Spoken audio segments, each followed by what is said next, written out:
ایک سوال میرے سامنے یہ بھی ہے کہ سماجوادی پارٹی نے اس بار دیوبند سے معروف مسلم سیاسی لیڈر معاویہ علی کو ٹکٹ دینے کے بجائے ایک دوسری برادری کی غیر مسلم لیڈر کو ٹکٹ دیا تھا، اور ایم نے دیوبند سیٹ سے خانوادہ مدنی کے نوجوان عالم دین جناب عمیر مدنی صاحب کو اپنا امیدوار بنایا۔ تو اس میں کوئی شک نہیں ہے کہ جہاں تک مسلمانوں کی ذمہ داری ہے، اہل دیوبند کی ذمہ داری ہے کہ وہ پوری طاقت کے ساتھ، پورے خلوص کے ساتھ ہمارے عزیز برادر عمیر مدنی کو کامیاب کریں۔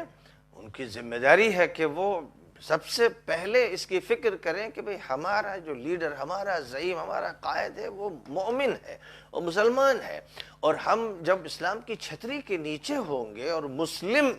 برادری کے نظام کے تحت ہوں گے تو اس میں ہماری ترقی مضمر ہے، اس میں اللہ کی رضا مضمر ہے، اس میں نبی کی رضا مضمر ہے، اور اگر ہم اس سے ہٹ کر ادھر رخ کریں گے اور ان کا سہارا تلاش کریں گے جنہیں اللہ نہیں پسند کرتا، نبی نہیں پسند کرتے، فرشتے نہیں پسند کرتے، کفر کی وجہ سے، شرک کی وجہ سے، بدعنوانیوں کی وجہ سے اور بہت سے حرام کاموں کی وجہ سے، تو ان سے جو تعلق ہے کیسی ہی معمولی نسبت بھی کیوں نہ ہو، یہ بہرحال اچھی علامت نہیں ہے۔ مفادات کتنے ہی بیان کیجئے، باتیں کتنی کیجئے، تعویلیں کتنی ہی کیجئے،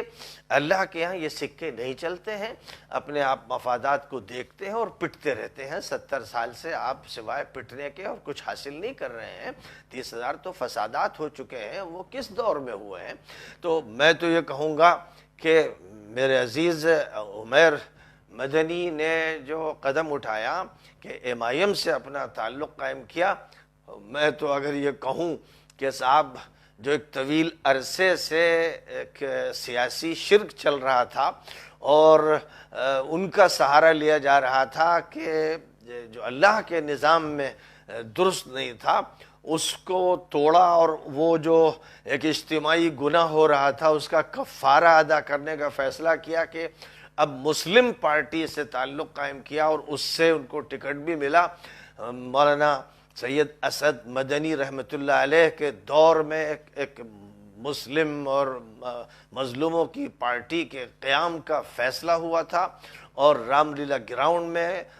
اس کا اجلاس ہوا تھا جس میں 10 لاکھ مسلمان موجود تھے، اور حسن اتفاق کی بات کہ وہ تجویز مجھے دی گئی تھی، میں نے اس کو پیش کیا تھا کہ ایک ایسی پارٹی کا قیام کیا جا رہا ہے۔ مولانا اسد صاحب اس وقت صدارت کی کرسی پر تشریف فرما تھے، مولانا ارشد صاحب بھی موجود تھے، مولانا محمود صاحب تھے، اور ملت کے بہت سے نمائندگان تھے، اور 10 لاکھ مسلمانوں نے ہاتھ اٹھا کر اس وقت لبیک کہا تھا کہ ہم سب تیار ہیں، اسی کا انتظار کرتے ہیں۔ کاش کہ وہ پارٹی وجود میں آ جاتی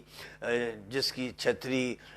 اسلام سے جڑی ہوتی ہے، اس کے نیچے وہ افراد ہوتے جو اس ملت کی نمائندگی کرتے، اور جمعیت العلماء اس کا جھنڈا لے کر تمام انسانوں کے، مظلوموں کے اور غریبوں کے اور بے کسوں کے مسائل کو حل کر رہی ہوتی، اور دوسروں کی کھپچی لے کر اور ان کا سہارا پکڑ کر کام نہ کر رہی ہوتی، تو ملک کا نقشہ دوسرا ہوتا۔ لیکن میں نہیں جانتا کہ کیا راز چھپا ہوا ہے اس میں کہ جس پر اتفاق کیا گیا تھا اس پر عمل کیوں نہیں ہوا۔ اس لیے میں عزیزم عمیر مدنی کو داد دیتا ہوں کہ تم نے اس روایت سے بغاوت کی، اور اب